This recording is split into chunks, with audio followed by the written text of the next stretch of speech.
Links to previous episodes are given in the video description, so don't forget to like, subscribe and share the video. Mercy of the God of War. Episode 11. Cassandra and Karen returned to their table. After their little cardio session, she needed to rest a bit. She let out a sigh of relief while sitting down, although her body was still clearly buzzing from the vigorous activity earlier. Sitting next to her, Karen dared anyone who came too close to her with a threatening glare. Cassandra couldn't have been more grateful though. She was hungry again and enjoyed being able to eat in peace. Her favorites had changed once again.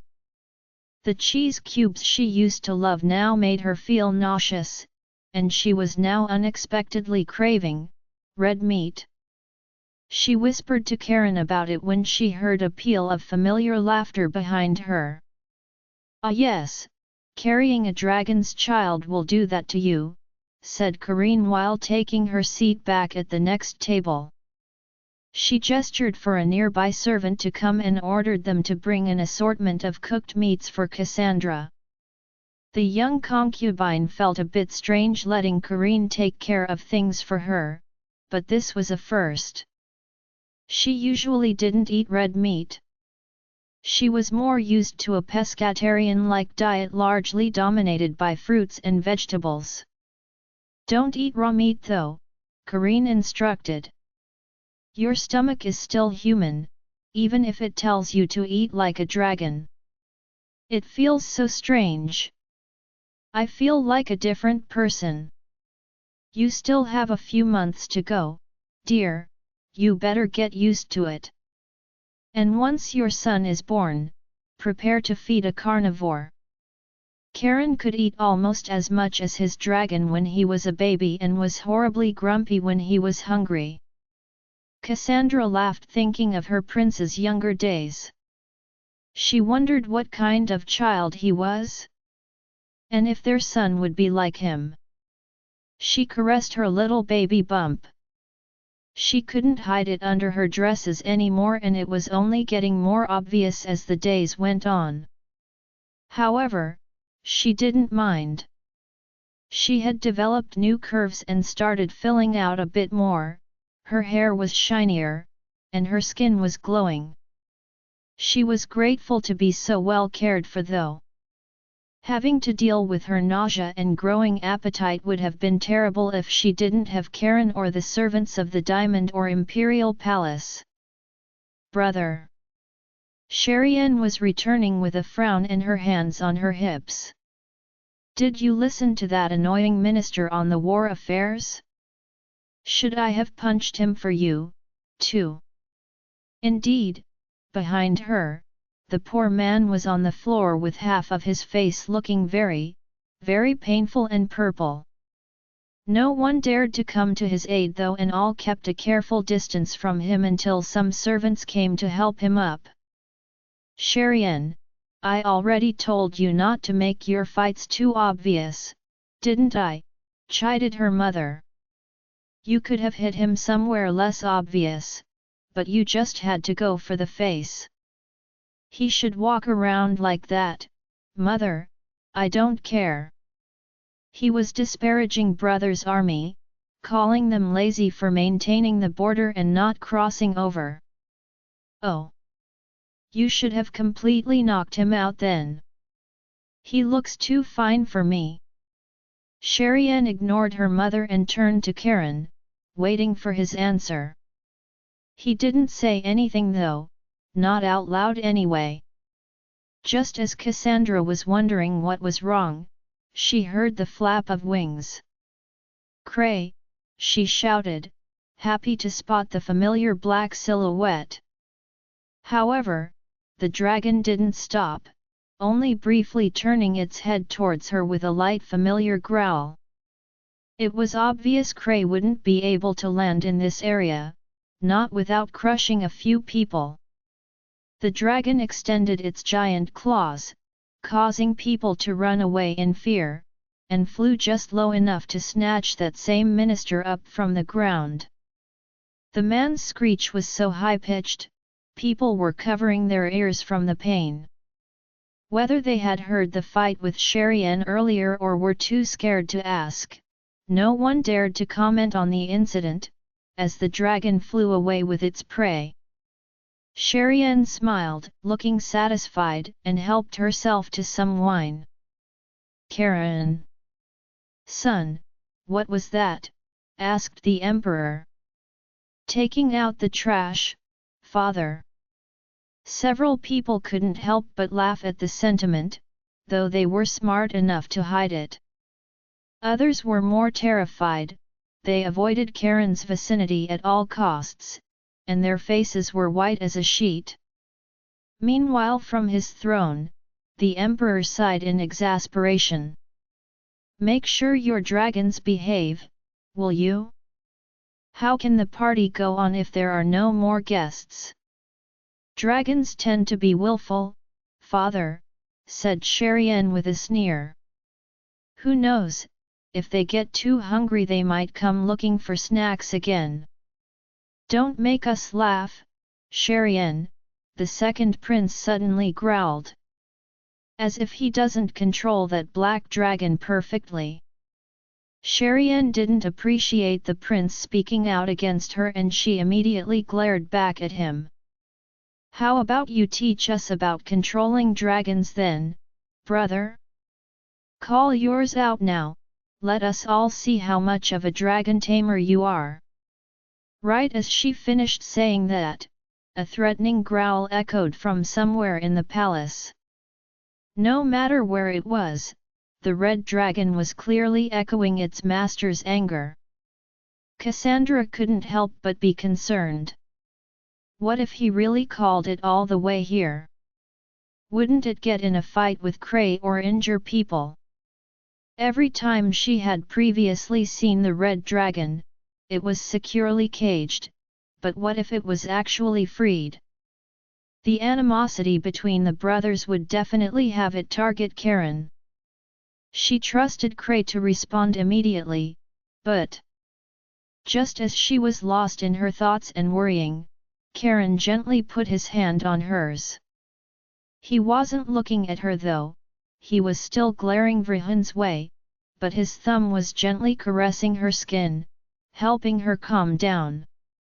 Vrihan paused for a few seconds and then, to her surprise, a disturbing, reptilian-like smirk spread across his face as he glared at Sherian.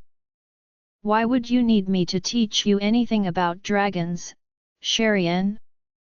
Women don't need to know about dragon taming." The insult was evident, and even Cassandra felt outraged. He clearly looked down on the princesses, because unlike their brothers, they had no dragons of their own. Sherian became red with anger, but just as she was about to say something, the loudest growls yet were heard. Though she wasn't surprised to see Cray return, Cassandra had not expected to see the golden dragon make an appearance too. Claude was growling even more furiously and clearly glaring at Vrihan with its ruby eyes.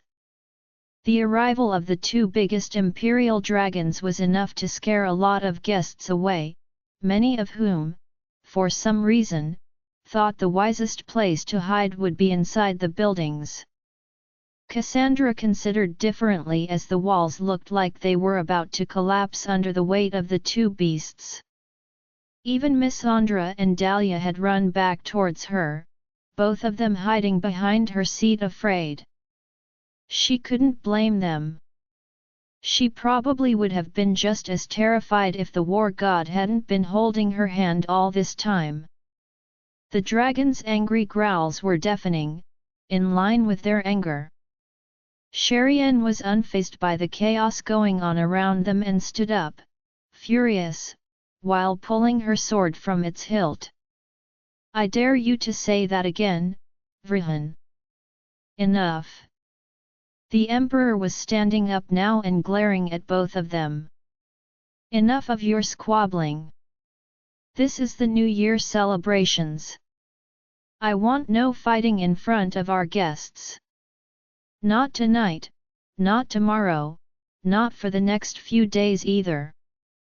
Vrihan, Sharian, enough, you two. Both of you go back to your apartments for the night. Sharian was about to protest, but her mother clicked her tongue. The two of them exchanged glances for a second, almost as if they were having a silent conversation until Sharian cried out in frustration. She violently swung her sword through the air in protest, then put it back before turning to leave without another word. Cassandra felt bad for her, and couldn't help but glare in Vrihan's direction. The prince was watching Sharian go, but hadn't moved himself. He was about to say something, but the war god opened his mouth first. Father told you to leave, Vrihan. The ice and enmity in his voice were so intense, the whole area became as cold as the onyx castle for a few seconds. Cassandra wondered if the second prince would argue or try to fight Karen. After a long scowl, he stood up silently and walked away in a strange silence. The air was thick with tension, so much so that absolutely no guest dared to say a word for several minutes after the prince was gone. Cassandra, who hadn't realized she was holding her breath, suddenly exhaled. She felt sorry for Sharian, but couldn't help but be grateful that Vrihan was gone too, at least for the night. Just as the awkwardness and tension began to settle, the emperor took his seat, looking drained. Claude and Cray, who were obviously faster to calm down, seemed unwilling to leave now. Both dragons were overlooking the area with curious eyes, their front paws on the roofs of the building. They looked like they were speculating if they could fit into the area if they climbed over. The answer was a resounding no. Even if the area were clear of people, there would still be too many food stalls and tables left everywhere. The braver of the guests were slowly trickling back in, since the dragons had stopped growling like feral beasts. Cassandra, who had just been delivered a humongous platter of meat, grabbed one of the big chunks by the bone and stood up, walking over to Cray. "Hainu! What are you doing?" asked Miss Andra, skeptically following behind her. She kept glancing back at Karen hoping he would stop Cassandra, but he wasn't even looking their way. Meanwhile, Cassandra was still walking over towards the building Cray was on, waving the piece of meat through the air as it sniffed out the aromas drifting through the wind with deep interest. The dragon growled softly and lowered its head as much as possible into the garden so that Cassandra could throw the meat. Cray caught it, happily eating the little snack with a satisfied expression. When it finished licking its lips, she smiled and extended her arm, making Miss Andra squeak. "Hainu, are you crazy? That is a wild creature. He can eat you."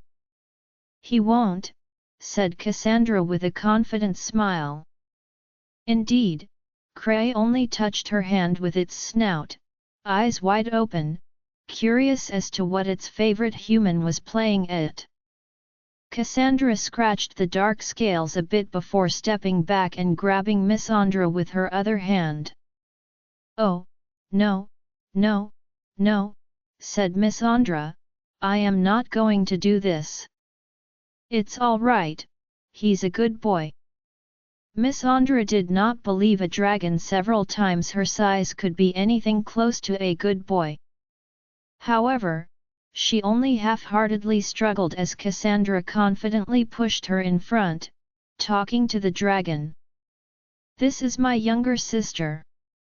Can you try not to eat her? Please."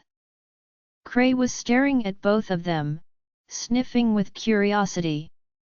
Of course, there was no way to know if the dragon understood.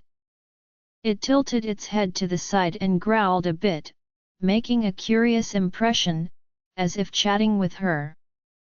Its claw was scratching against the roof though, so maybe it was just getting a little impatient. Cassandra smiled, but it was time for the dragon to go before the building really collapsed. She wasn't sure the Imperial Palace was fully dragon-proof. "See you tomorrow," she said to the dragon, before walking away, still holding Miss Sandra's hand. Cray apparently didn't understand as the black dragon was still on the roof, growling a bit and trying to grab her attention. Cassandra ignored it and walked back to her seat, where she couldn't see it anymore.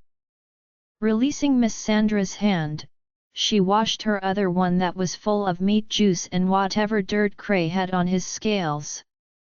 As soon as she let go, the younger sister's legs turned to jelly, and she fell to her knees with a huff of relief. Dahlia crouched down next to her. "Are you all right?" she asked. "I am not. That was the most terrifying experience of my life." The young servant girl chuckled. It was the first time Miss Andra had lost her fierce and feisty attitude like that.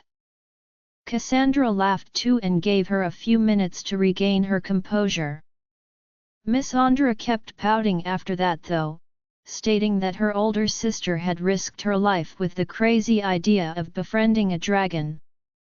The last of the guests were slowly coming back now at the Emperor's insistence, and attempting to resume the party as if nothing had happened and two enormous dragon heads weren't still hovering over them. Claude and Cray soon grew bored though, and after a little while longer, both of them flew away. It was a magnificent sight to watch the golden dragon actually spread its wings and fly. Claude was shining brightly in the moonlight, while Cray was like a black shadow, hard to follow while swiftly soaring through the dark blue sky. The New Year celebrations were supposed to last for a full week, all day long and into the nights, but of course, people had to take breaks. At the Emperor's party though, most people tried their best to stay as long as possible so as not to offend the host. And the Emperor seemed to have incredible stamina despite his age, not showing any signs of fatigue. Karine, however, was soon bored and decided to leave. She was obviously upset after Sherian was kicked out, and no one could manage to keep her any longer once she had made up her mind, much to the Emperor's disappointment. It was especially true for Cassandra as her pregnancy was taking a toll on her. Several hours into the night, despite her best attempts at staying entertained and eating and drinking, Cassandra kept dozing off and could no longer argue with Karen about leaving. The prince gently helped her up and took her in his arms, no one commenting on their early departure. Cassandra felt bad for being among the earliest to leave the party, but it couldn't be helped, she was already half asleep. Karen dismissed both Dahlia and Miss Andra when they reached the room and placed her gently on the bed. Cassandra was completely out of it, she didn't even feel him undressing her and removing her jewelry. She was just relieved to be finally laying in bed. She hadn't even realized her back was hurting so much until then. Finally, the war god laid down next to her, wrapping her up in his embrace, and once she felt her skin against his, she let go and fell into a deep sleep.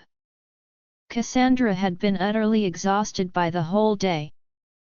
She had a peaceful, dreamless night, surrounded by warmth and the soft scent of the verbena plants that had been put in their room for a good night's rest. Karen made sure to position his arms in the most comfortable arrangement for her before falling asleep himself. He was even more cautious than usual, as his concubine was recently struggling to get a good night's sleep, often waking up throughout the night due to her nausea. Cassandra slept straight through until the morning, no one daring to wake her from the much-needed respite. When she finally awoke, she was feeling well rested and refreshed. Her body was still a bit sore, but nothing unbearable. She sat up and stretched a little. Feeling the prince's side of the bed was a bit cold, Cassandra confirmed she had been alone for some time. How long had she slept? Outside, music from the ongoing festivities flowed through the window and, judging by the accompanying warmth from the sunlight, Cassandra guessed it was quite late in the morning. She grabbed her robe and walked to the window, glancing down. Indeed, she could see the lake and the garden flooded with people again. Some had probably been there all night, but she was too far away to recognize anyone. Lady Cassandra, did you sleep well?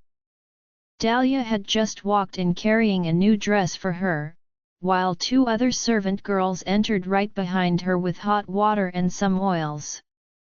They started preparing her a bath, which immediately filled the room with a refreshing citrus smell. I did, thank you. I slept late, didn't I? Cassandra said with some concern in her voice. His Highness insisted we let you sleep, my lady. It's almost midday now, but Imperial concubine Karine said she would like to have a late breakfast with you. She's been waiting for me. Cassandra was a bit embarrassed. She knows you were sleeping, my lady. She said she was fine with waiting as long as you got some good rest. His Highness the Third Prince agreed to it too, and insisted we wait on you to wake up. My lord is with his mother? Asked Cassandra while undressing to get into her bath quickly. Yes, my lady, Princess Sherian, and Lady Missandra as well. Cassandra felt a bit flustered at the thought of everyone waiting for her. Moreover, they weren't even attending the celebrations, but just waiting to have breakfast at Lady Karine's apartments. She wondered if Sherian was still implicitly banned from them, or if Karine was the one who refused to go again. Both mother and daughter definitely shared the same fiery blood. As she didn't want to keep anyone waiting much longer, Cassandra asked the servants to help her get ready after the quick bath. She let Dahlia pick the jewelry for her and put on her diadem before walking out hastily. Only Dahlia followed her, as the two other servants stayed behind to clean up the room. Cassandra was grateful to be spared of her usual nausea as she hurried to Karine's apartments, not quite running but still not walking too slowly. She arrived only a few minutes later and walked in as she knew Karine didn't need her to be announced.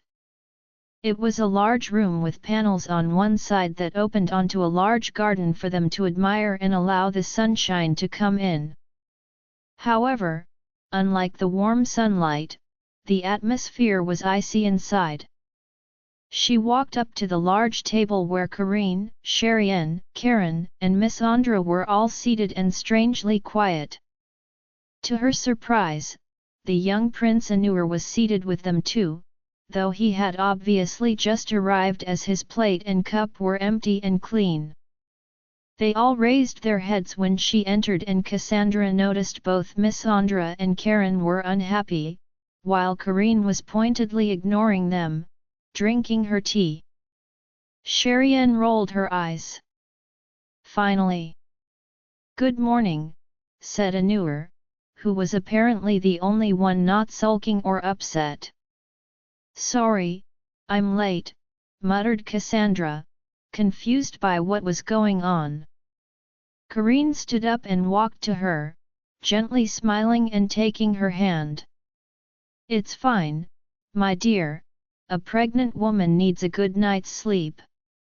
I'm glad you rested, you look better than last night. Now, come. You must be hungry. Indeed, she was. Her baby and his dragon stomach were already starving, and the large display of food on the table made it worse. She sat next to the Imperial concubine, greeting everyone as she was served some of her favorite lemon tea. "What's going on?" she finally dared to ask. "Oh, well," said Sherian. "That dearest brother of mine is fighting with our mother and you're just as stubborn sister. For the record, I'm on their side as well, but it's been like this for over an hour, so I do hope you can talk some sense into him." "A fight? About what?" asked Anur, curious. "Their wedding." Cassandra was speechless. Their wedding? He had already discussed it with his family and Miss Andra? She suddenly remembered. She said she wanted his mother's approval. But she hadn't really thought he would go ahead and ask her straight out, or so soon. It wasn't exactly a breakfast topic. Anur too, had his mouth open, visibly shocked. He was about to say something, but Karine gestured for him to be quiet and eat, like a child. Cassandra sighed, putting down her cup. "I guess you didn't answer the way my lord wanted," she asked Karine. "Of course not. But you don't seem too surprised by that, dear. You already knew I'd be against it, didn't you?" Cassandra sighed, glancing at the war god's furious expression. He was quiet and still, but she could tell he was furious. He had a frown, and his dark eyes were glaring at everything nearby. This was going to be a complicated one. "If something happens to me," Cassandra said, "my lord won't have any chance for another child." "Finally, someone with some sense here," Sherian declared. "Karen, let her lead your army next time, this one knows how to think."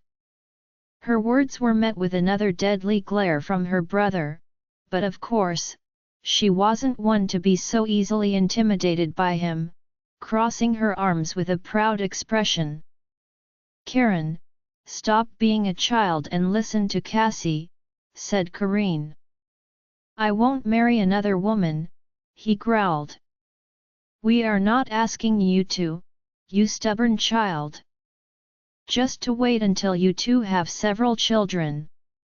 Do you need me to remind you of what happened to Anur's mother?" The sixth prince immediately nodded, looking resolute.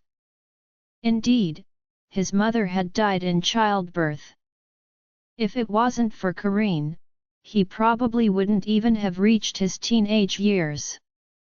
"I'll protect Cassandra." Seeing his resolute expression, she stood up and walked to him, taking his face in her hands, and forcing him to look at her. She knew he couldn't resist her for long and gently brushed his beard with her fingers.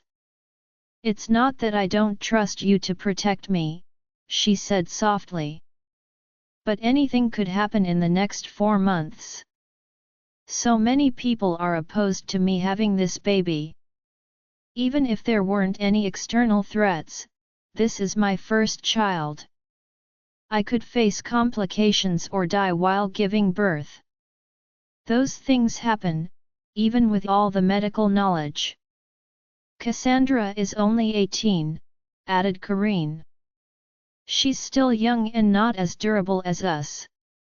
Talking about her possible death wasn't exactly comforting for Cassandra, but she needed him to understand. If something went wrong during this pregnancy or after it, she didn't want her prince to lose his opportunity to become the emperor because of it. "Still, I won't want anyone other than you," he growled. "You can't think like that," Cassandra replied. "You could make a great emperor. If you have a son. I only want the children you'll bear." She sighed. He was being too stubborn. Sherian let out a long sigh of exasperation. Do you two have to be so cheesy and mushy at breakfast, seriously? We are still here. I'm against it, too. Everyone turned to Miss Andra, surprised to hear her speak. Can someone please remind me who she is? Asked a newer, confused. She looks like Lady Cassandra. Her younger sister. You have a younger sister, he exclaimed, his eyes wide in surprise. How come I didn't know? It was you at the celebrations yesterday, right? A newer, it's a secret, said Kareen with a serious expression. Yes, but... A secret, Kareen repeated firmly. He opened his mouth again, but seeing his adoptive mother's glare, he shut it and nodded. Cassandra couldn't help but chuckle at their little interaction. Kareen was obviously a good mother to her children, no matter how strict she could be. After a few seconds, Miss Andra crossed her arms.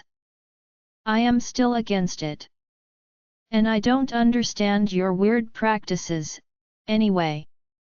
The dragon people are strange. One man can bed as many women as he wants, but women can't? And this whole wife-concubine status thing, too. This is just... Miss Andra, calm down, said Cassandra. Wait, I'm curious, says Sherian. You girls are from a different country, after all, tell us about it. It's not a country, replied Miss Andra. We don't own the land or anything on it but ourselves. You people see a square of land and declare it yours. It's ridiculous. Cassandra was waiting for Sherian to get mad, but she just looked genuinely surprised. Kareen too was rubbing her chin with her finger, looking interested as she grabbed her tea. Tell us more, child.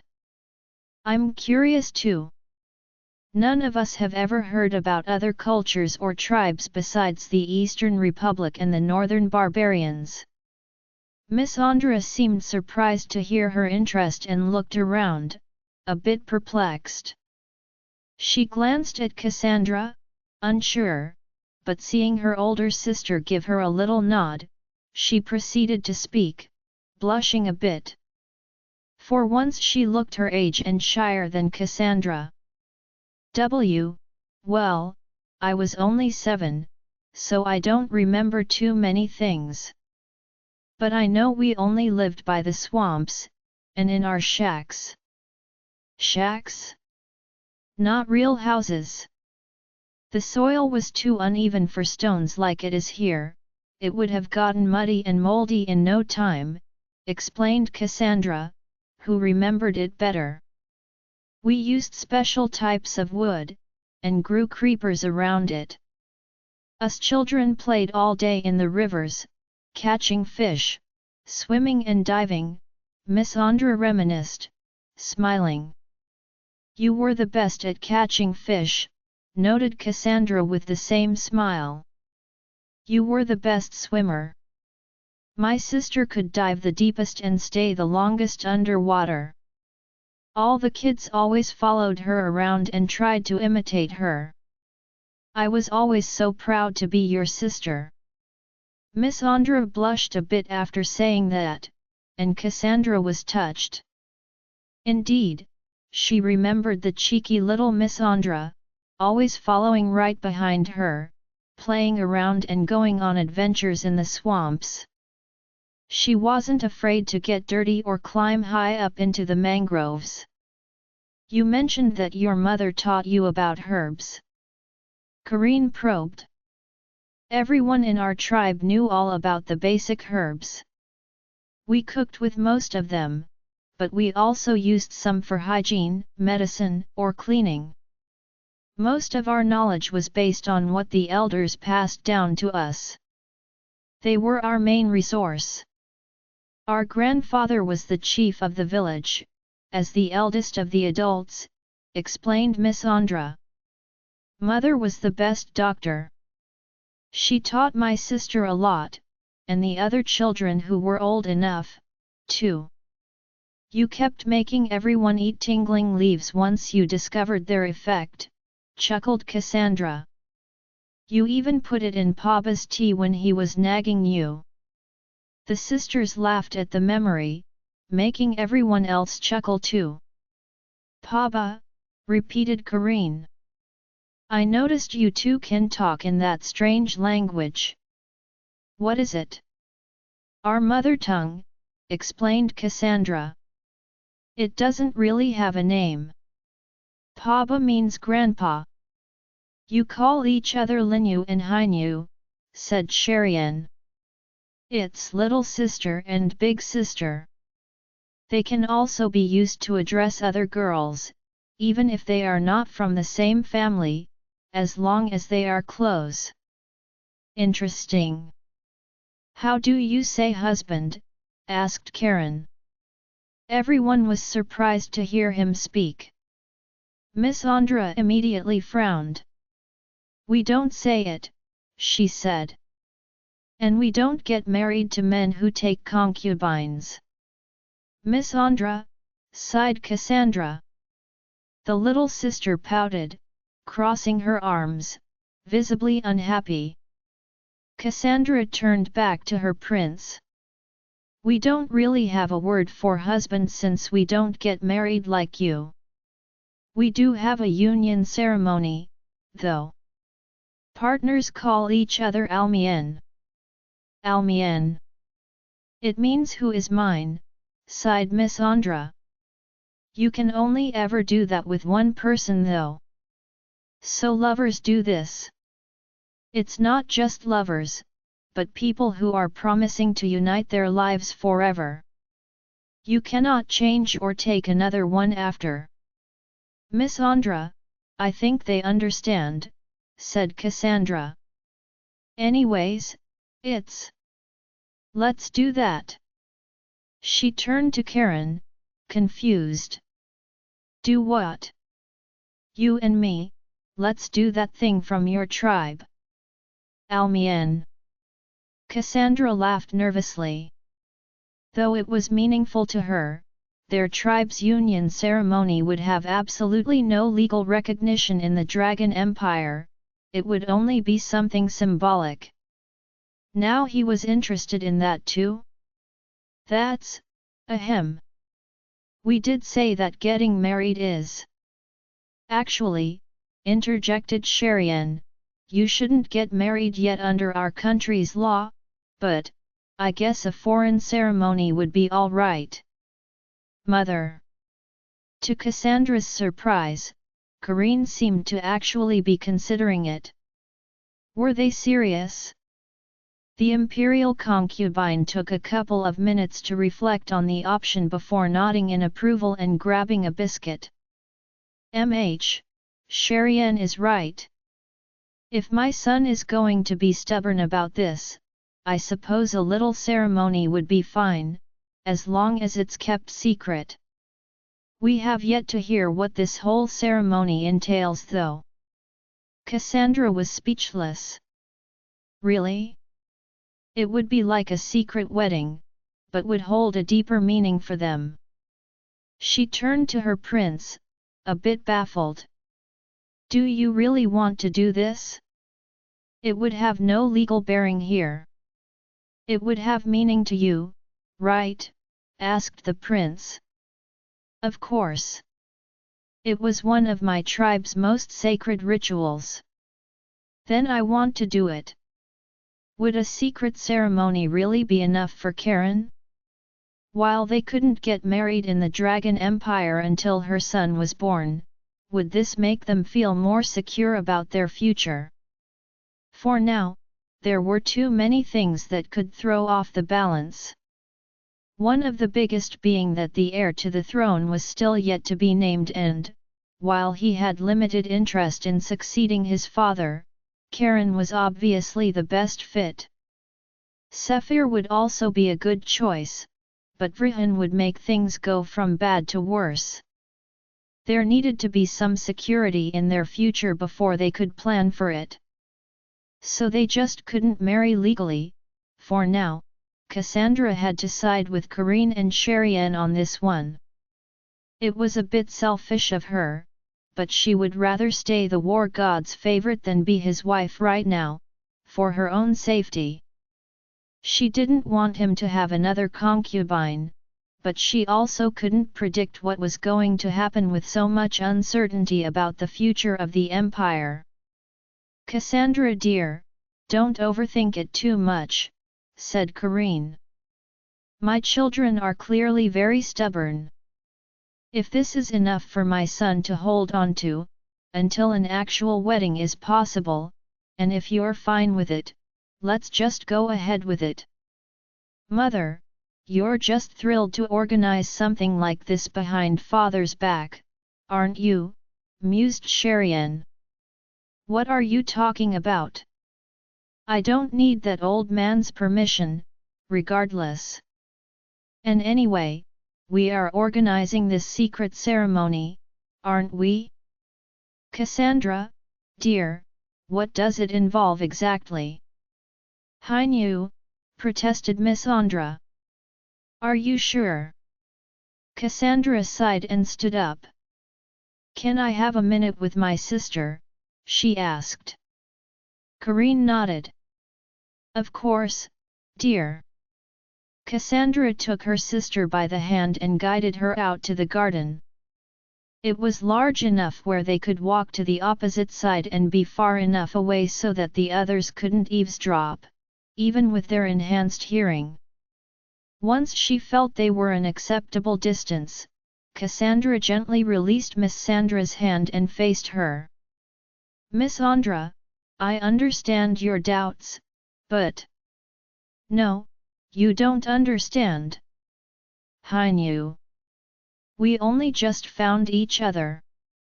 We missed almost 10 years together, and now you're almost one of them." "How so?" "You act like them, you speak like them." "I don't know, I just thought things would be different when we reunited. I dreamed about it so many times. But now, you're carrying a baby and you're talking about getting married to some prince, to the war god. I feel like I'm going to lose my sister all over again. I don't like these people involving you in their schemes and everything." Cassandra sighed. She often acted more mature than her age, but Miss Andra was only 16. She had experienced so many hardships since she was 7, being sold to one brothel after another. She didn't have a good childhood or grow up with family, and she probably only made a few friends, if any. Typical girls her age in the Dragon Empire were all about meeting boys and having fun, but no matter how she had grown up, Miss Andra had always been different. The only thing she likely held onto was their past, the memories she had from her early childhood with the Rain tribe. It was probably the best way she had found to deal with all the craziness going on around her. Holding on to the idea that, maybe, she would find a way to get back there again. That idea had probably been ingrained deep inside her, along with the memories of her older sister. Cassandra could tell how much Miss Andra still missed the Rain tribe, even after all these years, by the way she held on to a language she had learned when she was so young and hadn't even had anyone to speak it with. Cassandra sighed and gently took her younger sister's hands. "Miss Andra, I am not going to leave you alone again." Her sister seemed relieved by her words, looking at her with wide eyes. After a few seconds of silence, something in her expression changed and tears slowly appeared. Her little emerald eyes grew awfully red and watery before Miss Andra broke down into heart-wrenching sobs. Cassandra drew her into a tender embrace, letting her younger sister cry against her shoulder and gently caressed her hair, soothing and whispering to her. She must have been holding it all in for a long time. I promise we won't be separated again. Just because I will become a mother or someone's partner, doesn't mean I won't still love you. I'll be by your side, anytime you need me, I promise Miss Andra. We'll always be together. Her sister kept sobbing, showing her weakness for the first time in years, and the flow of tears didn't show any signs of stopping. Eventually, Cassandra drew back and put her hands on her sister's shoulders as she was met with her sister's emotional, green eyes. Miss Andra, I am sorry, but our tribe is gone. What you remember from our childhood. It's fine to hold on to those memories, but you also have to let your anger go. What happened to us was a tragedy, but you can't keep blaming everyone for it. You have to grieve, and let it go. Our mother, Papa, all our friends, they are gone, Miss Andra. I am really sorry, but Linyu, you need to accept it now. Miss Andra cried some more, but despite her runny nose and puffy eyes, she nodded, as she tried to calm herself down. I know it won't be like before, but, she stuttered. I just hoped, I don't know. I was afraid. You had left it all. And forgotten, and didn't care. I haven't forgotten anything, Linyu. I carry them all with me in my heart, and I treasure each fond memory. I have sung our people's old prayers many times in my head. I'm still happy when I feel the water on my body, I still eat as we ate in our childhood. I couldn't forget all of that. But I won't be able to enjoy the present if I still hold on to too much of the past. Her sister nodded again, clumsily wiping her tears. It was a bit embarrassing for a teenage girl to cry so much, but it was time she let it out. Cassandra gently helped her get rid of her tears and brushed her hair behind her ear. We need to look forward to the future. You're no longer a prostitute and I'm no longer a slave. The future won't be all bad. It's all right to remember our past but think about where you want to go from now on. I know I want to have a healthy baby, this baby, and be with the man I love. Miss Andra begrudgingly accepted. He'd better treat you well. Do you think he doesn't? Both sisters glanced quickly at the breakfast area. Sherian and Kareen were chatting, but Karen had his eyes on them, watching them from afar like a hawk. Miss Andra sighed. I'll admit, he's doing fine so far. Cassandra chuckled. Her younger sister was as stubborn as ever. You can keep an eye on him too, all right? But please, try to go a bit easier on him, and his sister and mother, too. He saved my life, Miss Andra. For real.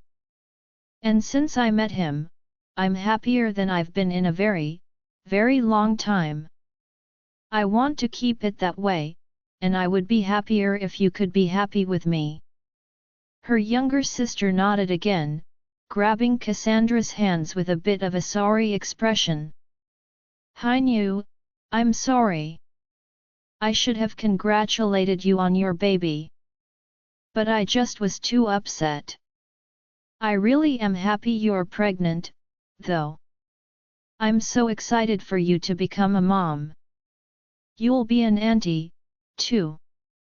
Miss Andra smiled and nodded, excited at the prospect of her new title.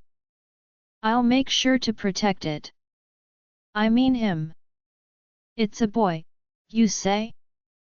How do they even know that? Cassandra chuckled and explained the whole situation about Cray's egg as they were making their way back to the breakfast area. Just as they were halfway there, the sun was briefly blotted out as a dragon-sized shadow passed over them. Cray softly landed right next to them after letting out a loud growl, causing Miss Andra to scream and hide behind Cassandra, utterly terrified. Miss Andra. He won't do anything. You can't be sure of that. He eats humans. He eats pigs, yelled Sherian from the table, as they were now close enough. I saw him eat a man just yesterday. Miss Andra retorted back. Isn't that exactly what I said? Sherian laughed. Miss Andra frowned. But to their surprise, Cray kept sniffing and wiggling closer, showing some interest in Miss Andra.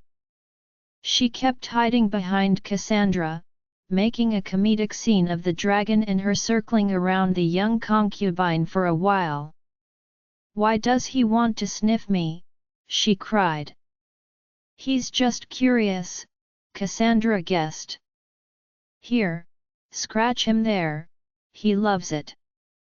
I am not scratching a dragon. My arm would just be a little snack for him. I promise, it won't, said Cassandra, encouraging her younger sister in front of her. Miss Andra was trying hard not to scream while Cray's body was encircling her, but the dragon indeed seemed curious about her. It kept sniffing and gently pushing her arm with its snout until Miss Andra had no choice but to give it a shy scratch in the spot her older sister had pointed out.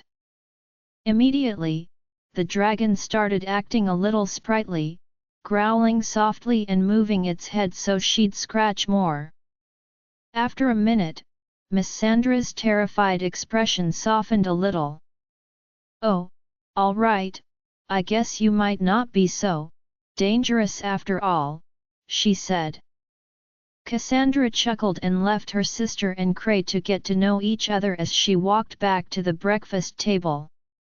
Sherian and Kareen were laughing at Miss Sandra's awkward introduction to the dragon, but they undoubtedly hadn't forgotten the previous matter.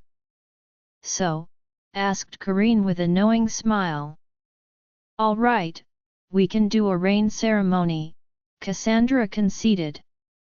But we'll need to prepare a few things and it'll have to be a simpler version. It also needs to be done on a rainy day. Oh great!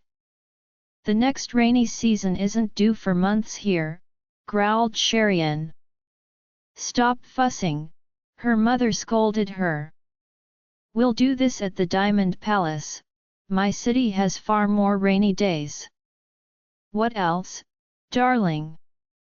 We will need some Borean ink, purified water, a silk thread.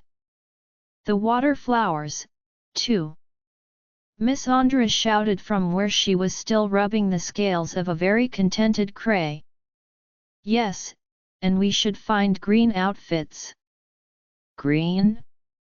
Like servants. It's the color of happiness for our tribe.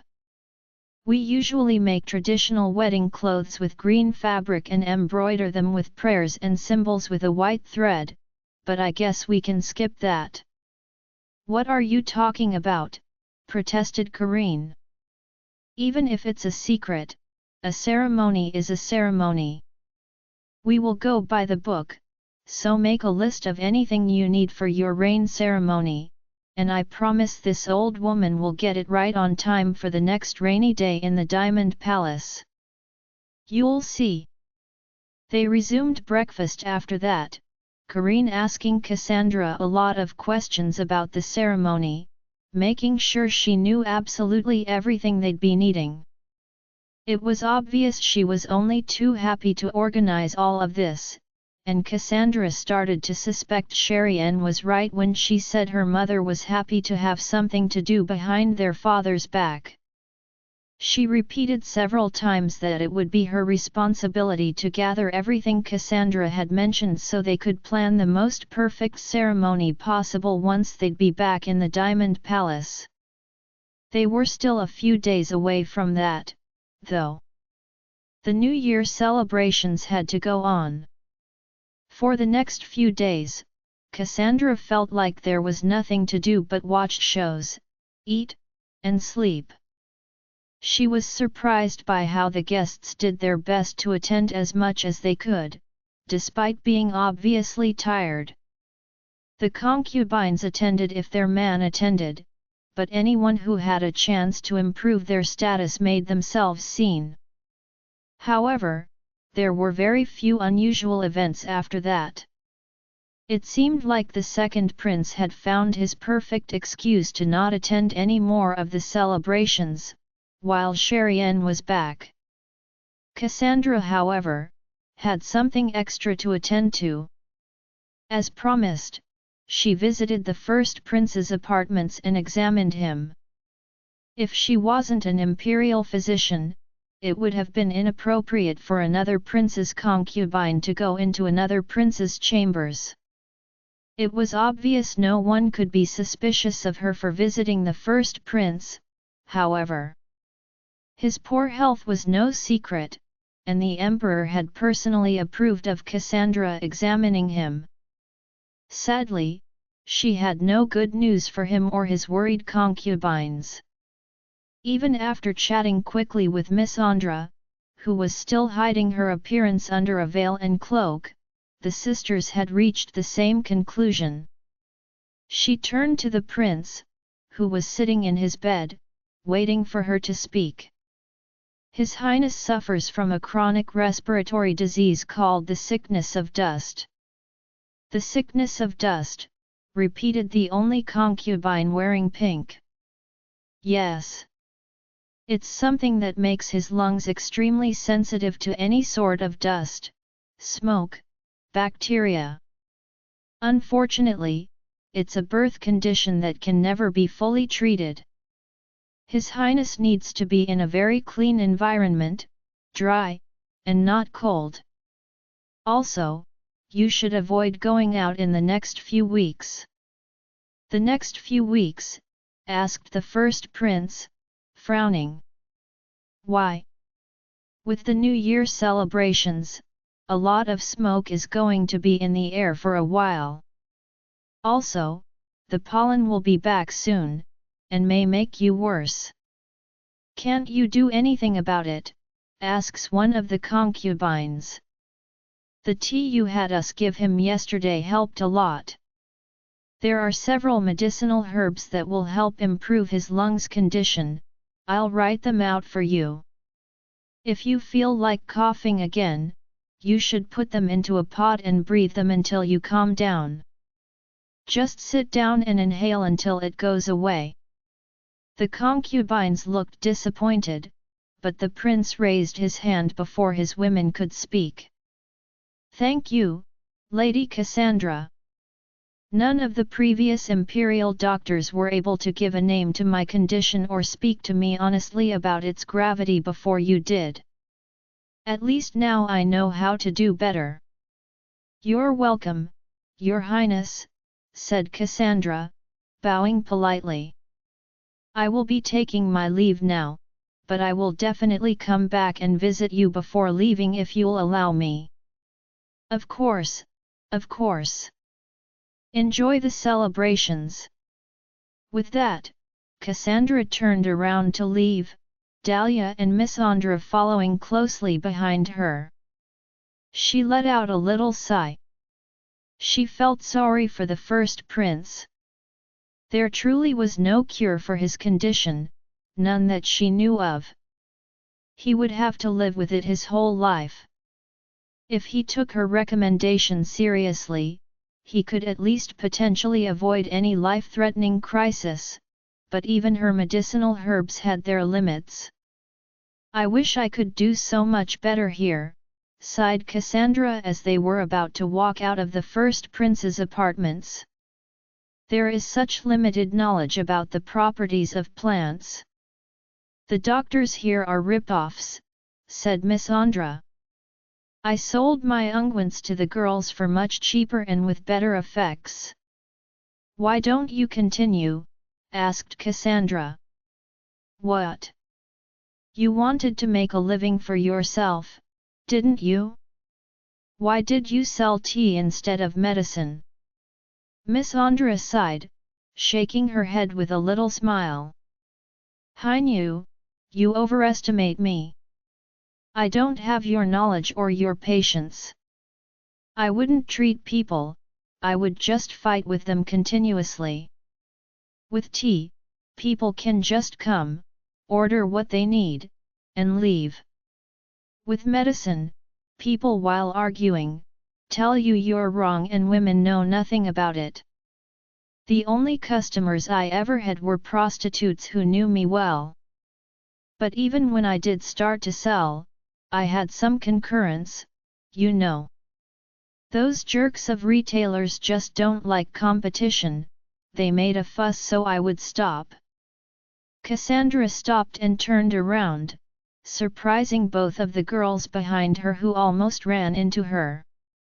So you know the people who sell the abortion potions in the Red District? Of course. I lived there for years. Why that question, though? Lady Cassandra. To their surprise, two of the first prince's concubines were trying to catch up to them, walking hurriedly despite their long dresses. Cassandra wondered if anything had happened, but the two girls bowed. We wanted to thank you deeply for treating our lord, said the lady in pink. Oh, you're welcome. The two of them stood straight up. I'm Barasa, and this one is Kiara. The two of us were hoping to get closer to you, Lady Cassandra, and if you'd accept to have some tea with us later on. Cassandra was a bit surprised, and it took her a few seconds to understand. Yes, of course. Please let me know when you'd like to spend time together. The two women's faces brightened, and they thanked her profusely before Cassandra insisted she had to leave, after which both went back. Miss Andra and Dahlia exchanged glances, both confused by what had just happened. Hainu, said Miss Andra. Why would these women be interested in having tea with you? They are already concubines with their own prince. I think they were acting on the first prince's behalf, said Cassandra. If his concubines are close to me, the war god's pregnant concubine, it could show he is close to his brother, and supports the third prince as heir to the throne. Maybe they were just looking out for themselves, said Dahlia. It isn't rare for concubines to befriend concubines with more power than they do, just to increase their chances to survive in the Imperial palace. With the news about His Highness the First Prince's health being bad, maybe those two thought it would be good for them to get close to you, just in case anything happens. What? I don't want them to use my older sister like a stepping tool. It's all right, Miss Andra, said Cassandra. I actually hope to befriend some concubines within the Imperial palace. So far, the Emperor and First Prince's concubines are the only ones who haven't been mean to me. It was the truth. Cassandra felt like Karen and her couldn't have only enemies within that palace. The differences between all 6 princes were obvious, but there were definitely some who were close to one another. While Vrihan and Karen were clear enemies, she still hoped they could find some support among the other brothers. Oh right, Hainu, said Miss Andra as they were walking back. What did you want to ask me before? About the abortion portion or something? Cassandra realized she was so lost in her thoughts about the first prince's concubines, she had almost forgotten. She nodded, and talked softly, as they were walking down several corridors and could easily be heard. Yes. Someone got one of those, and I wanted to know who they got it for. I thought there would be no way to know. Of course you can. What? Really? Sure, said Miss Andra with a nod. You know, the people who sell such stuff in the Red District have to keep a strict record, because the establishment's owners want to know if the girls get pregnant, in case the father is someone rich, they can make them pay for it. Also, if someone outside of the Red District orders one of those, they need to know, they want to avoid trouble. Trouble. You know, from rich families. If one's daughter or wife orders one of these, the head of the house has to know. But if the girls don't say a thing, what do? They run to the Red District to make a scene and threaten to behead the seller if they don't give a name. Trust me, I've seen this situation happen so many times.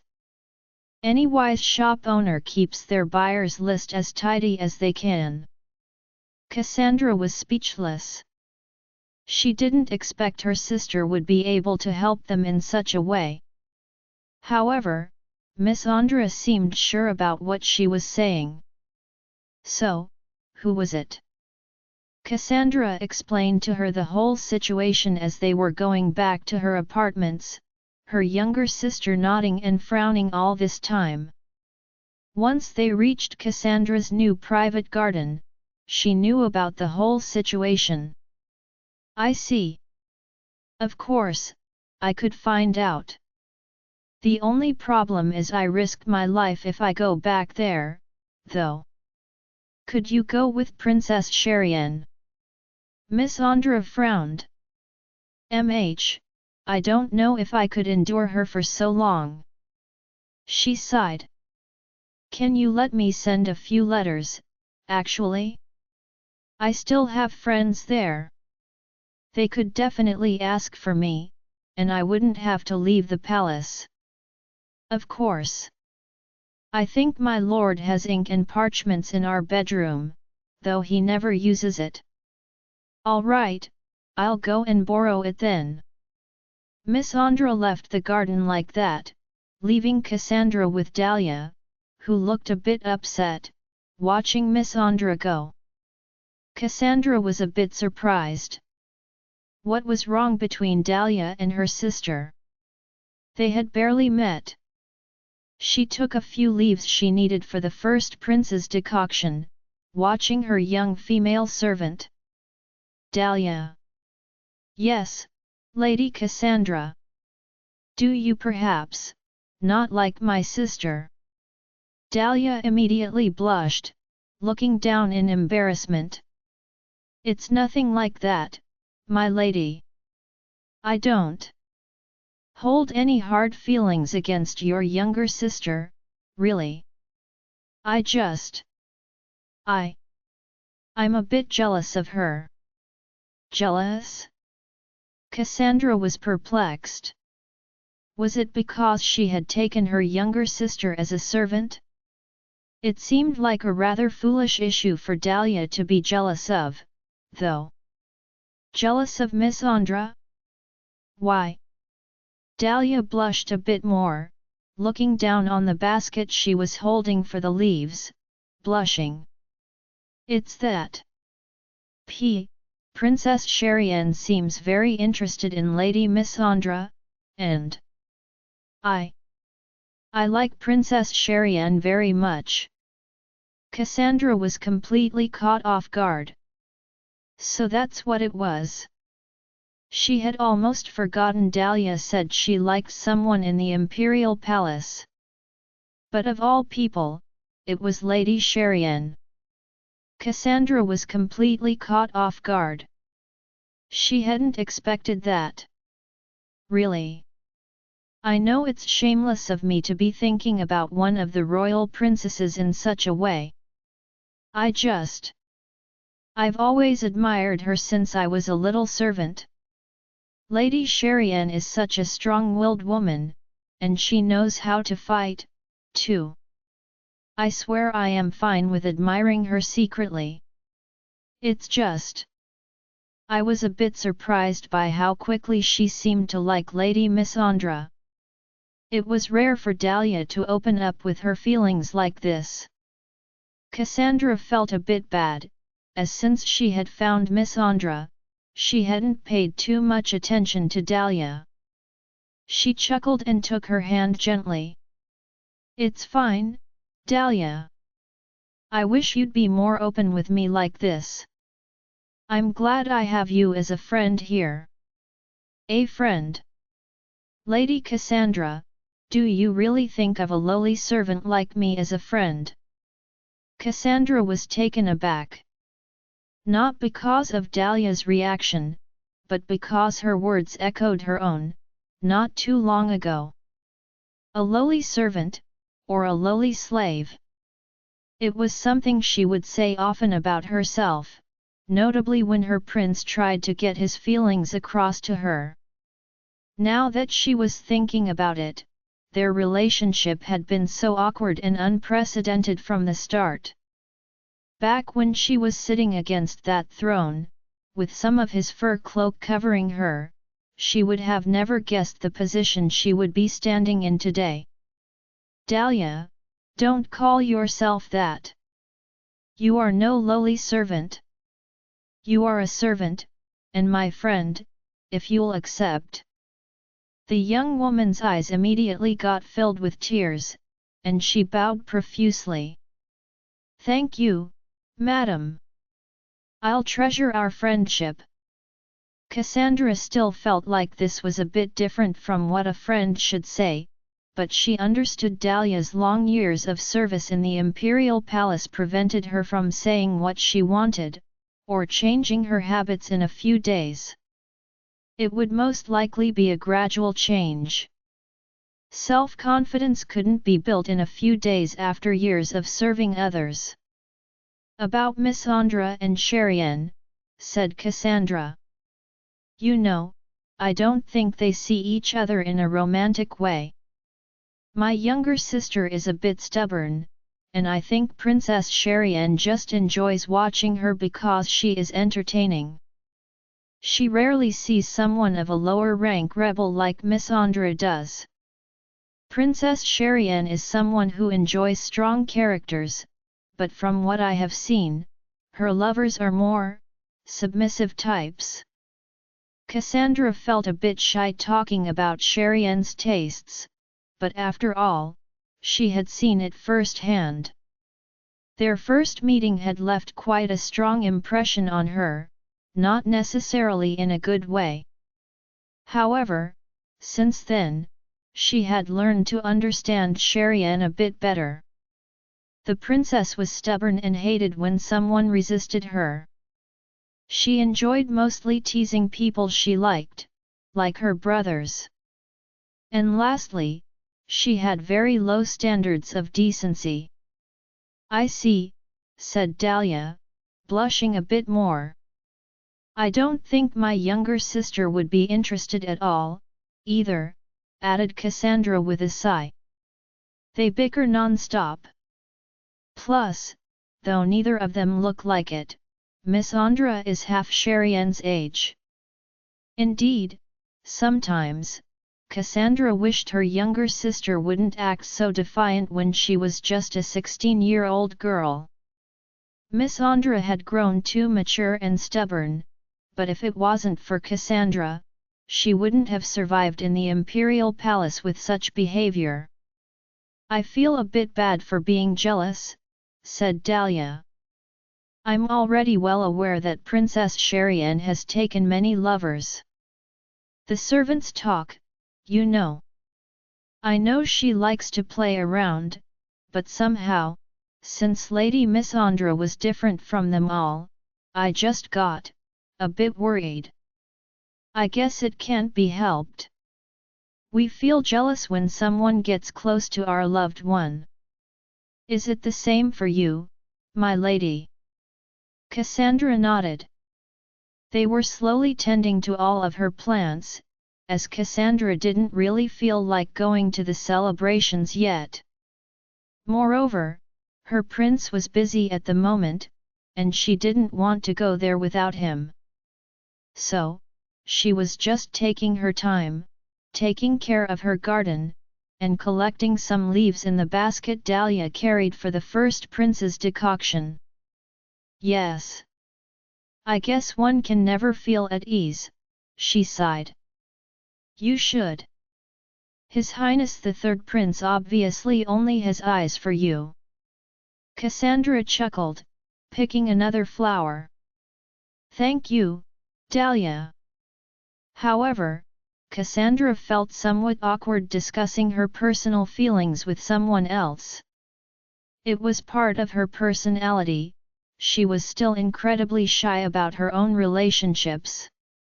She felt like Karen and her shared something she wouldn't have been able to share with anyone else. Cassandra liked thinking of their bond as something special. A little while later, Miss Andra came back with a little smile. All right, I sent it. I hope they can answer soon. I hope so too, said Cassandra. We plan to leave for the Diamond Palace as soon as the New Year celebrations are over. So soon? They turned around. Immediately, Cassandra frowned, pulling her younger sister. Fetra was standing at the entrance of her indoor garden, with a nasty smirk. She was wearing a very revealing purple dress, and a little golden diadem. I believe you have no right to be here, Your Highness, said Cassandra. No right? If a slave can be in the Imperial Palace, why can't a princess be? Cassandra tried to remain calm and composed. Fetra wouldn't be stupid enough to do something to her in the third prince's apartments, would she? Moreover, was she ever going to let go of the slavery thing? This was really getting old, even for her. Ah! I guess my older brother really went the full way for you, she said, glancing all over at Cassandra's garden. Calmly, she stepped forward and pushed one of the plant pots onto the floor, making it break on the ground.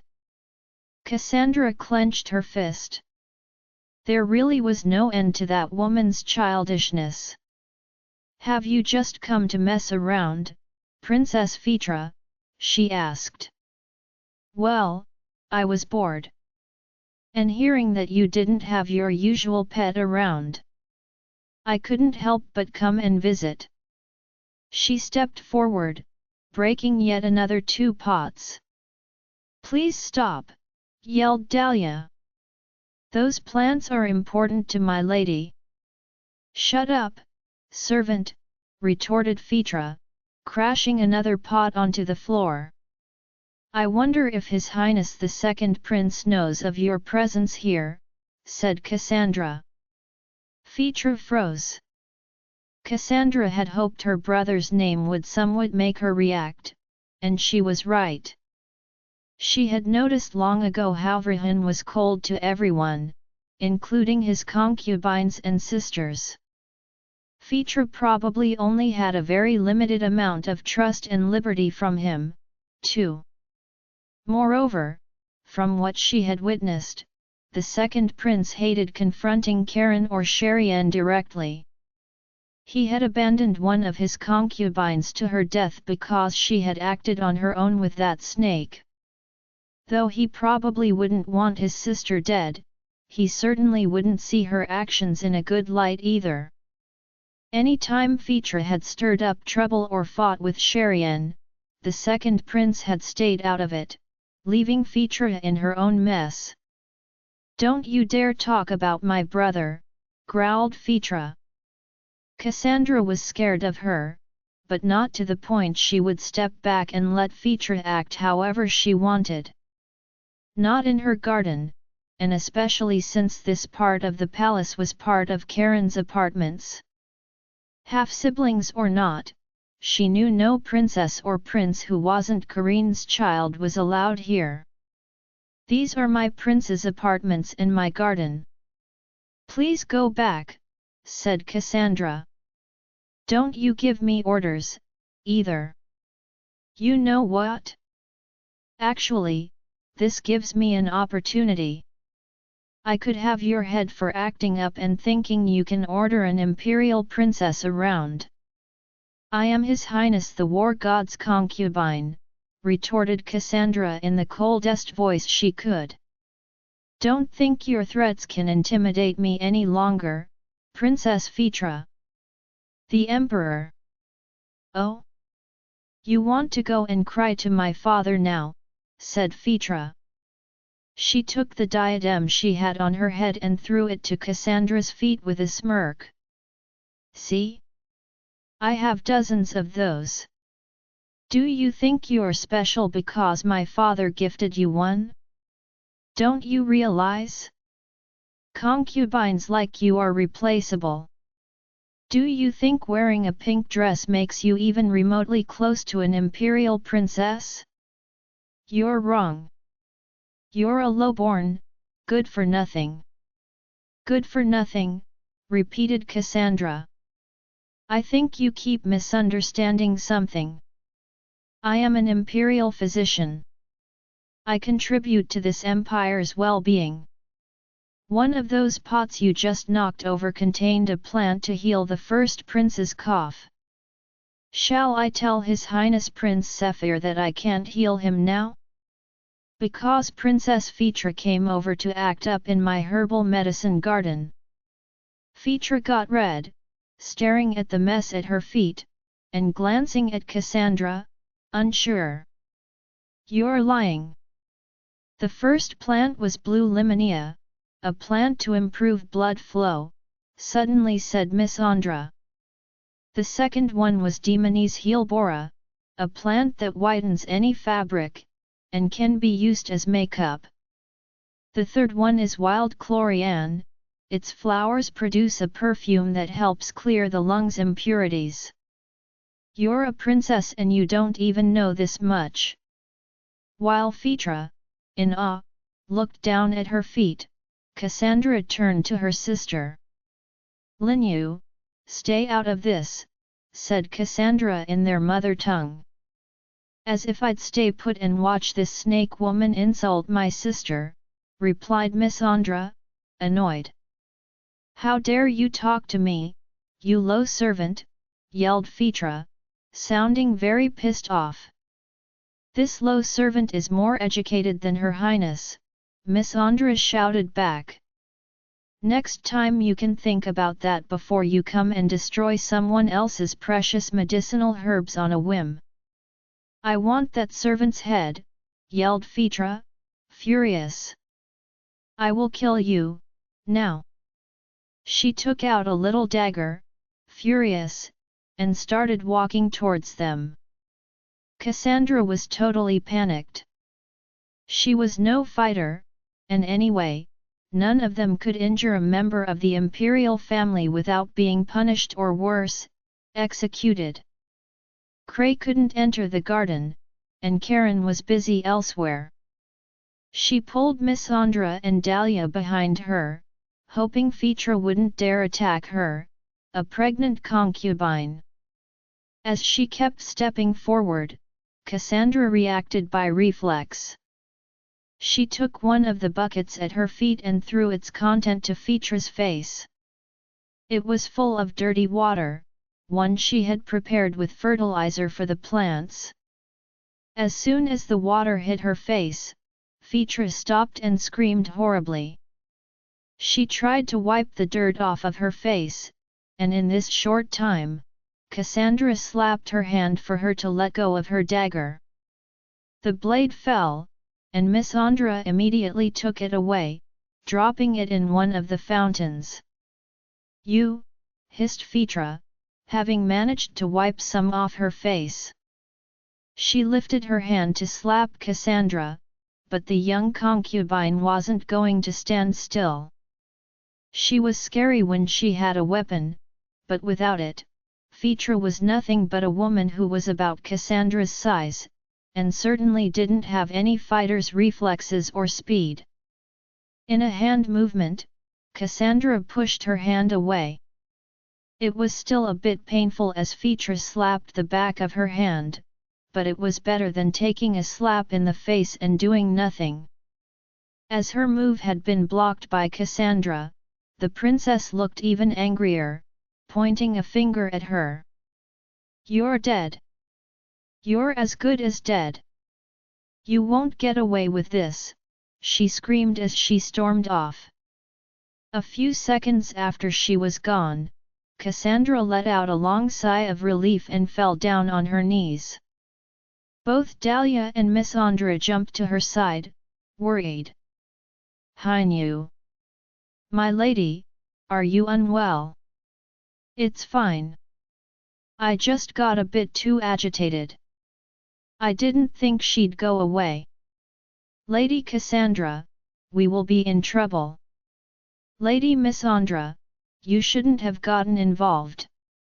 What if Lady Cassandra is in danger because of you?" "In danger? That crazy princess was here to stir trouble anyway. I wasn't going to stay still and watch her insult my sister calmly. Do you think it gets better if you let them mistreat you? It just gives them an excuse to be worse the next time." "Enough, you two," sighed Cassandra. "Help me go to Lady Kareen's apartments. It will be safer there until His Highness comes back." All the way to Kareen's apartments, Cassandra couldn't shake off those worried feelings inside her heart. What if she had pushed it too far? What if Fetra took her revenge on Miss Andra, or even Dahlia? The girls were bickering non-stop behind her, but she just headed right to Lady Kareen's apartments, trying to get there as fast as she could. "This was foolish and reckless of you, Lady Miss Andra. What if Lady Cassandra gets blamed for what happened? You went too far. You didn't do anything to help my sister." Miss Andra retorted back. "So what? I should have let her be insulted. That woman had no right to come and pick on her. I can't stand." The girls just kept going at it until Cassandra reached Kareen's place. Their argument somewhat made her panic even more, and when she finally spotted the Imperial concubine, who was taking tea in her garden, Cassandra ran to her, falling at her feet, in tears. "Cassandra, dear. What happened?" But Cassandra had given too much of her strength in that little confrontation with Fetra, and for some reason, her nerves couldn't take it. She had been so scared for her sister, for Dahlia, scared for herself and her baby, and she was angry all at once. "Servants! Get some fresh water. I'll prepare." "Don't you two dare move from here," roared Kareen, furious. "You two girls better not move an inch before telling me what in the world happened." Kareen was glaring at both Dahlia and Miss Andra, making the girls white with fear. The two of them were experiencing the Imperial concubine's wrath firsthand for the first time. While several servants helped put Cassandra on a chair and brought her fresh water and dried fruits to help her recover from her emotions, Dahlia and Miss Andra told Kareen what had happened, bickering a bit in the process. She seemed to be caring for Cassandra more than listening, but Kareen wasn't losing one word from them. When they were done, Miss Andra was angry again, frowning while looking at Cassandra. "I can't believe that princess dares to pick on my sister like this. She..." Before she could end that sentence, Kareen stood and slapped her. The noise resonated loud and clear in the little garden, making the servants run away like scared mice. Dahlia, too, had her eyes open wide in shock. "I'm fed up with your reckless attitude," yelled the Imperial concubine. "You are not in the Red District anymore. This isn't some girls' fight where you can talk back and get away with some light punishment. You are in the Imperial Palace. When are you going to realize that your childish attitude is putting your sister in danger? Miss Andra was completely speechless. She put a hand on her burning cheek, unable to say one word, staring at Karine. The Imperial concubine was absolutely infuriated with her.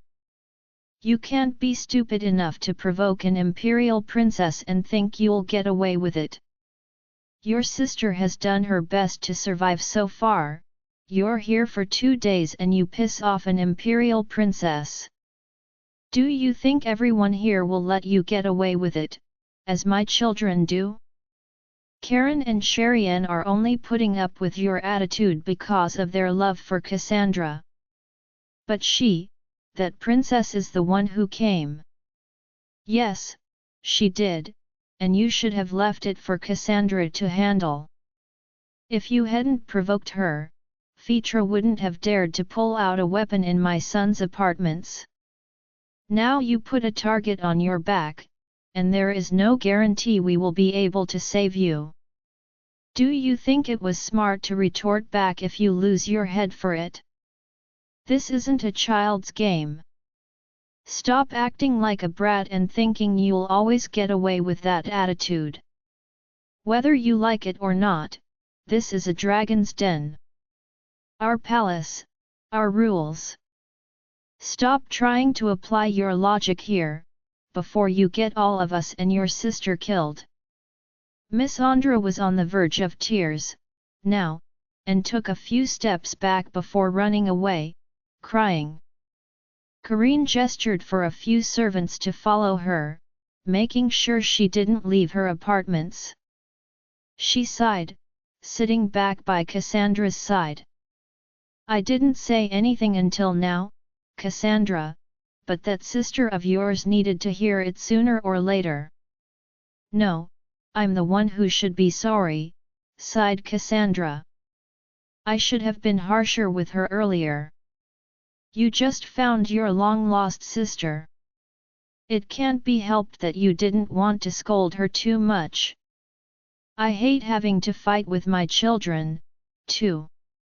Cassandra still felt sorry for Miss Andra.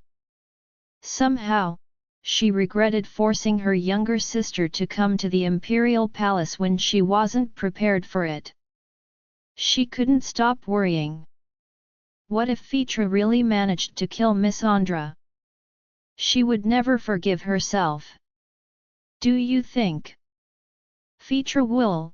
She asked, not even able to bring the words to her lips. Don't worry, Cassandra. That won't get away with threatening you and my grandson this time. Just you wait until my son hears of this, he won't sit still. Just because he seems so calm, those people shouldn't forget he is the war god. Cassandra nodded, despite not feeling much better. However, she knew she needed to calm down. So much worrying was not good for her baby. Truth was, she had such a fright earlier. She tried to relax a bit, drinking the tea brought by the servants, but nothing could chase away the darkness in her heart. Karine stayed by her side, caressing her arm gently. To their surprise, Cray arrived first. The big black dragon showed up all of a sudden, popping its head above one of Karine's walls with a growl. Where have you been, boy? Scolded Karine. Cassandra would never get used to the Imperial concubine treating a humongous beast like Cray as she would a mischievous child. The dragon ignored the mother, and scooted to Cassandra's side, sniffing her frantically. She sighed and put her hand on the dragon's warm scales, feeling a bit better by its contact. Where is your master? She sighed. Cray growled softly, lying down next to her, though it was big enough for Cassandra to still caress its head. As she was waiting for her prince to arrive, Cassandra remembered something she had meant to ask Karine. Some of the first prince's concubines approached me earlier. Did they? Cassandra explained their brief exchange to Corinne in a few words, looking for her opinion on the two concubines. The Imperial concubine stayed silent for a few seconds, but she didn't seem too surprised. "I don't think those two have any ill intentions," she said. "They are aware Zephyr is weak, and could die in the upcoming years. If it happens, those women will need someone's protection in the Imperial Palace. They are probably thinking you might be the next Empress, and are taking an early start on befriending you." "Why would anyone want to attack widows?" asked Cassandra, confused. "No concubine can get on the Empress throne without their prince becoming emperor first. They may lose their prince, but those two have children.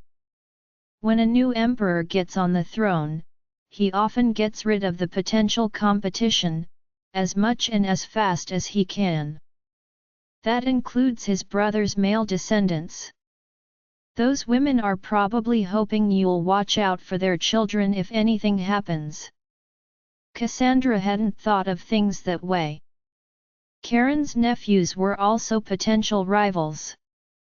If she remembered correctly, he had 7 of them already.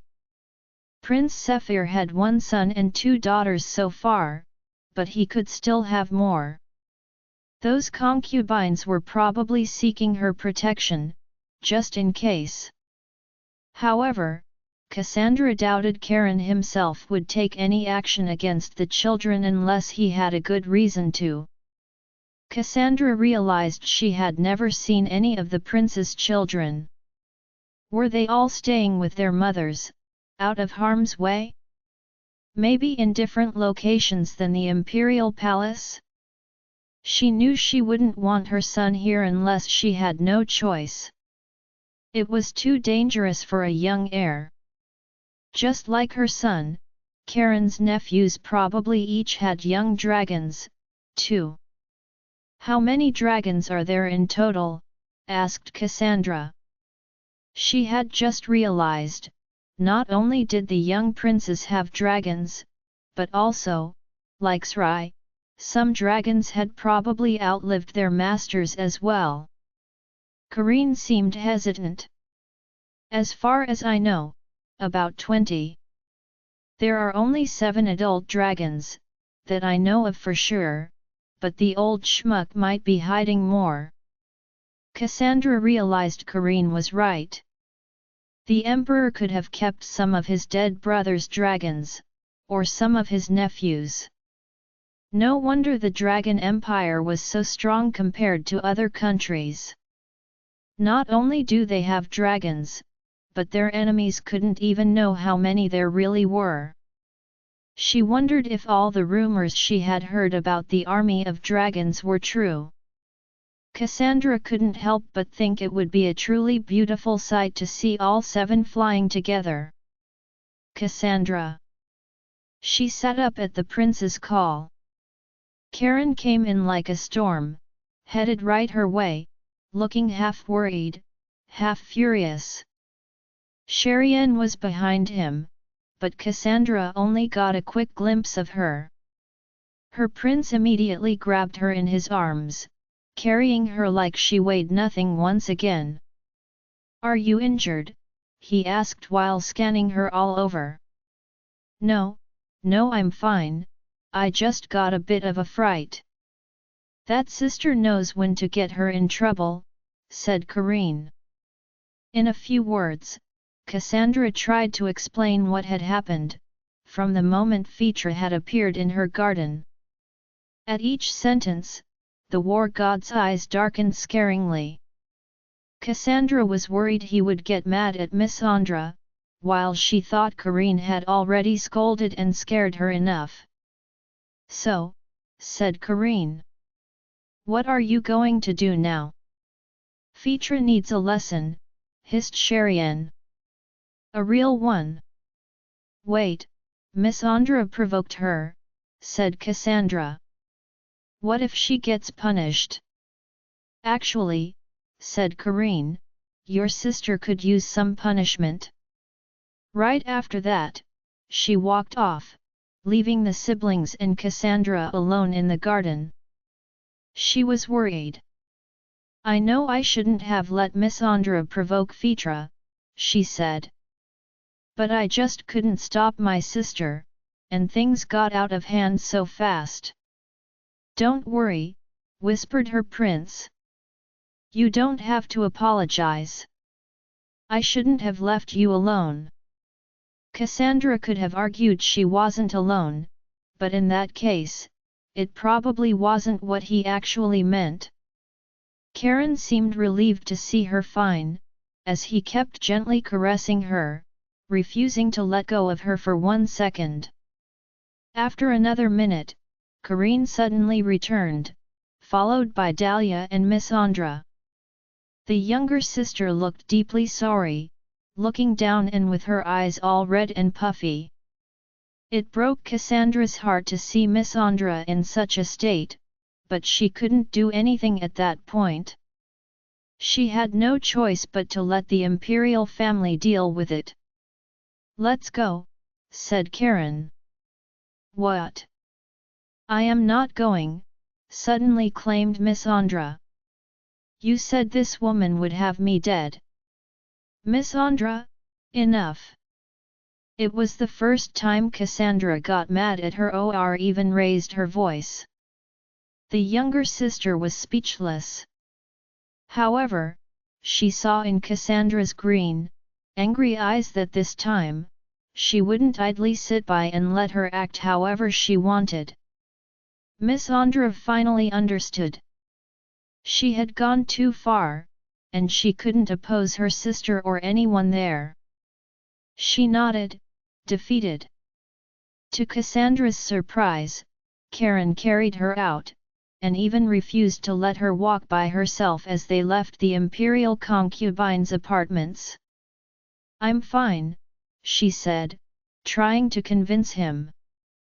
"Cassandra, you could barely stand earlier," Karine reminded her. Cassandra felt embarrassed nevertheless. Thinking about it, she probably hadn't eaten properly earlier. With all the discussion about their secret ceremony, she had barely touched breakfast, and her appetite was unpredictable these days. Plus, with the earlier fright, her nerves had too much for one day.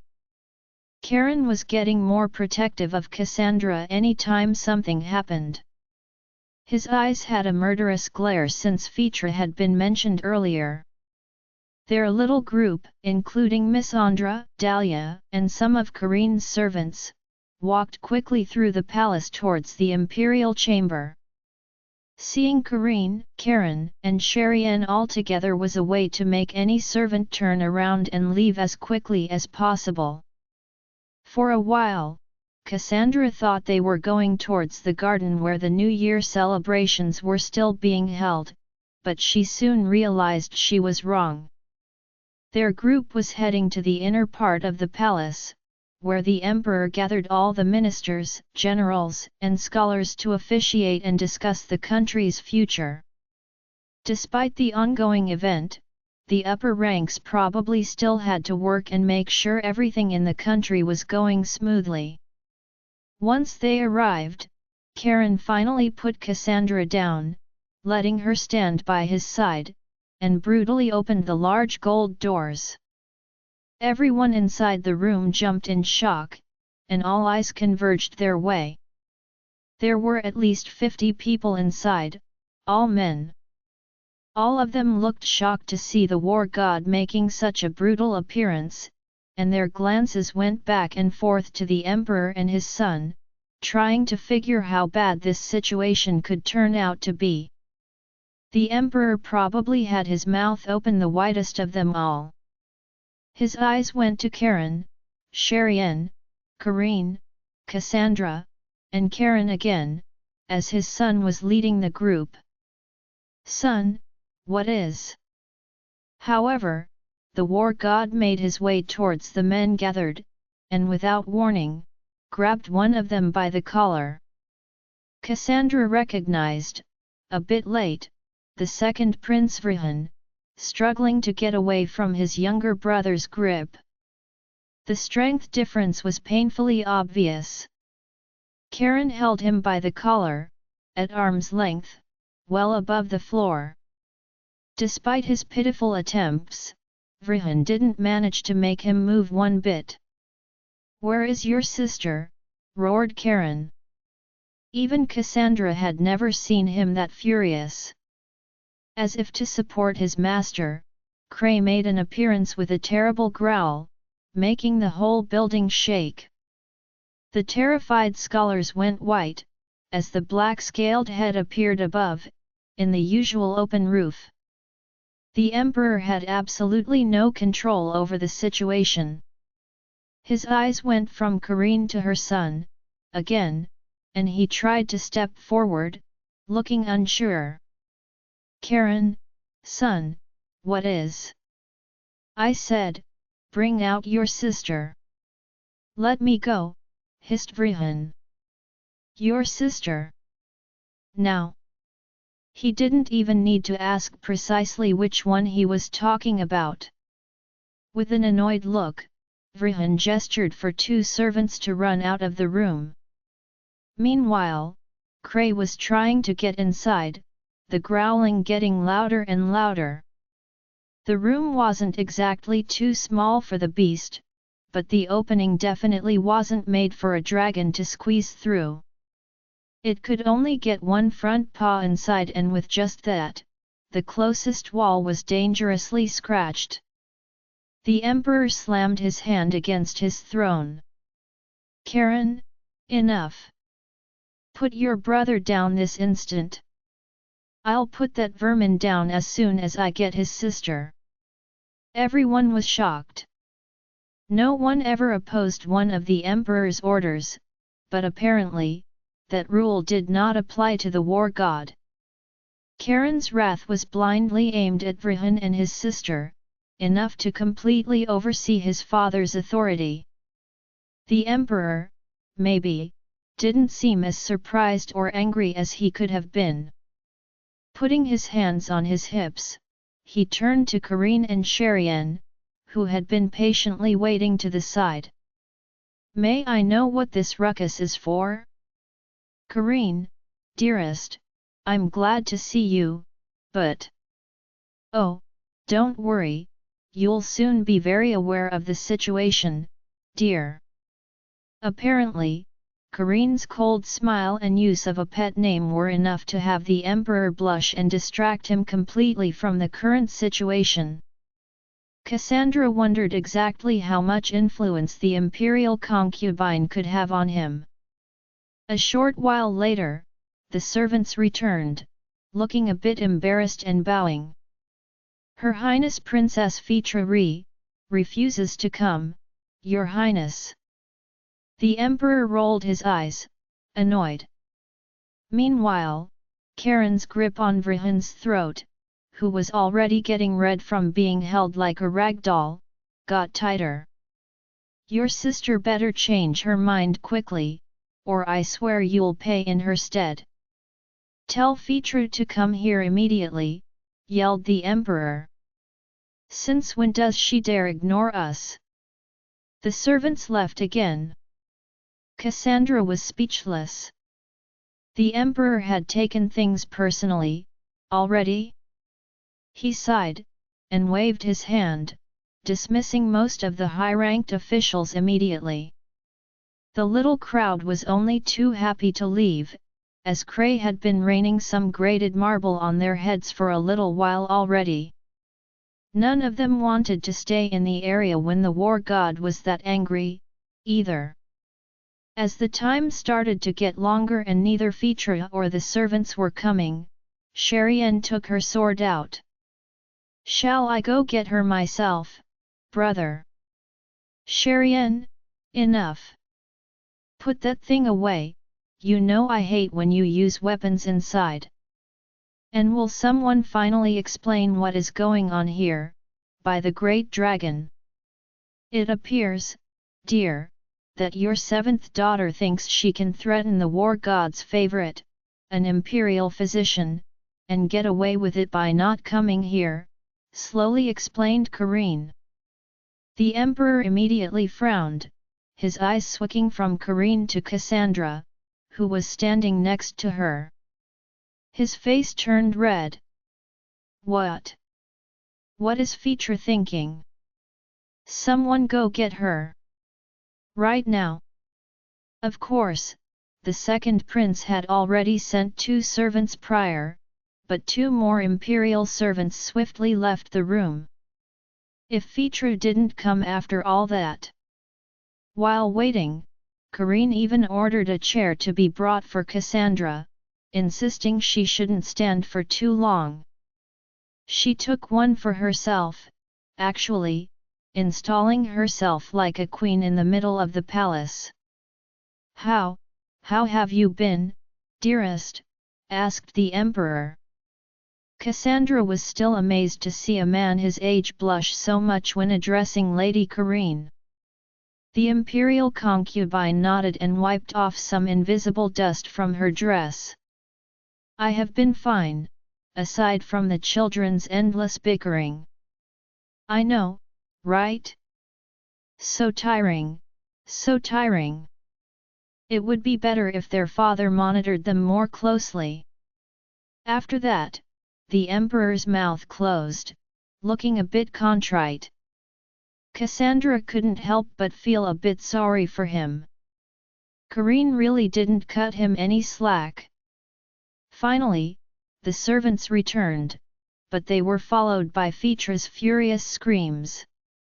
Karen put Vrihan down, who breathed out, readjusting his clothing with a bitter expression. The war god's anger had already shifted to Fetra, who barged in screaming. "Vrihan, father! Why are you summoning me? What is?" She stopped when she saw Karen's furious glare. Her face went immediately white, her eyes displaying endless terror. She unconsciously took a step back, and Kray's loud growl got her attention, too. Fetra turned around, to try and leave, but the servants immediately stood in her way, and though they were all bowing, it was obvious she wouldn't get through that way. She turned around again, shaking her head. "Third brother was looking for you," said Vrihan, still looking angry.